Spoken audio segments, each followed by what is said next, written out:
తెలంగాణ గురుకుల పాఠశాల హసన్పర్తి హన్మకొండ జిల్లాలో ఉన్నటువంటిది. మా గురుకుల పాఠశాల 1983లో ప్రారంభించబడినటువంటిది.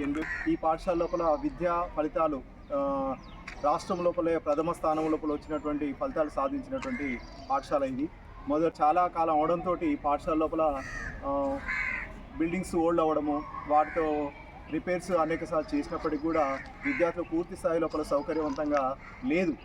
కనుక ఎంత విద్యాభివృద్ధి కోసం పాటుపడినా ఇటువంటి అసౌకర్య స్థితిలో ఉన్నప్పుడు వారికి ఇంకొంచెం మెరుగైనటువంటి వసతులు ఇస్తే ఇంకా బాగుంటుందని మా పాఠశాలలో ఉన్నటువంటి స్థితిగతులను ఒకసారి పరిశీలించి దీనికి అవసరమైనటువంటి సహాయాన్ని సంస్థ ద్వారా కూడా ఇచ్చినట్టయితే అన్ని విధాలుగా దీన్ని అభివృద్ధి చేయడానికి మేము మా పాఠశాల యొక్క ఉపాధ్యాయులు, ఉపాధ్యేతర సిబ్బంది, విద్యార్థులు మరి వారి యొక్క తల్లిదండ్రులు కానీ ఇతర ఆలుమ్ని, ఓల్డ్ స్టూడెంట్స్ అసోసియేషన్ వారైనా ఏ విధమైనటువంటి అన్ని రంగాలు ఇందులో పార్టిసిపేషన్ అయినటువంటి లేదా భాగస్వాములు అయినటువంటి అందరూ కూడా స్టేక్ హోల్డర్స్ ఎవరైతే ఉన్నారో వాళ్ళందరితోటి అలాగే మీ యొక్క చేయితో కూడా ఉన్నట్టయితే ఇది ఎక్కువ అభివృద్ధి చెందడానికి అవకాశం ఉంటుందని, దీన్ని మాకు ఒక అభివృద్ధి చేయడానికి మీ వంతు సహకారం కూడా అందిస్తారని చెప్పి నేను ఆశిస్తున్నాను.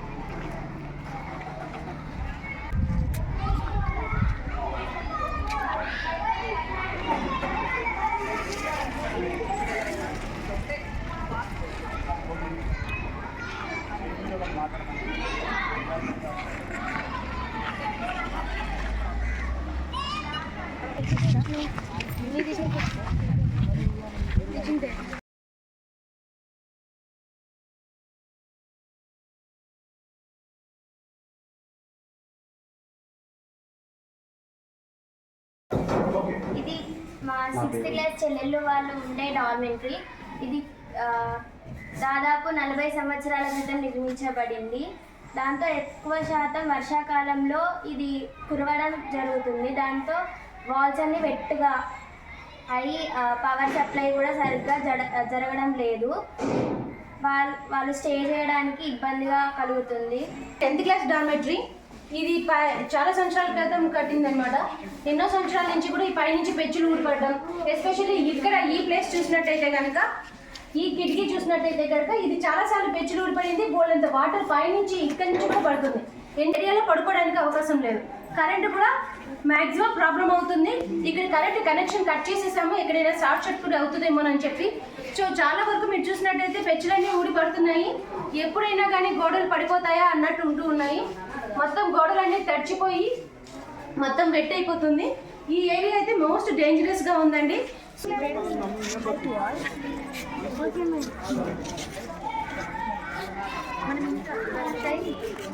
ఇది కిచెన్ అండ్ డైనింగ్ ఏరియా అండి. ఇక్కడ మా పాఠశాలలో 480 మంది పిల్లలు ఉన్నారు. కానీ ఇది కేవలం ఒక 200 మందికి ఒక్కసారి కూర్చోవడానికి తినడానికే వీలవుతుంది. మిగిలిన పిల్లలు మళ్ళీ తినాలంటే ఈ పిల్లలు తినడం అయిపోయిన తర్వాత మళ్ళీ వాళ్ళు కూర్చోవడం జరుగుతుంది. ఇది కూడా ఏరియా కంజెస్టెడ్గా ఉంది. అభయ ఫౌండేషన్ వారు, సీఎంగా మన సొసైటీ వారు కూడా ఈ బిల్డింగ్ పైన ఒక హాల్ నిర్మించవలసిందిగా కోరుచున్నాం. వల్ల పిల్లలకి ఏదైనా కార్యక్రమాలు చేసుకోవడానికి కూడా వీలుగా ఉంటుంది. రాత్రిపూట వర్షాలు పడినప్పుడు కూడా ఆ పిల్లలు అక్కడ నిద్రించడానికి సౌలభ్యంగా ఉంటుంది. మా చిన్నారుల ఈ చిన్ని విన్నపాన్ని మన్నించి ఒక బిల్డింగ్ శాంక్షన్ చేయాలని కోరుతున్నాము.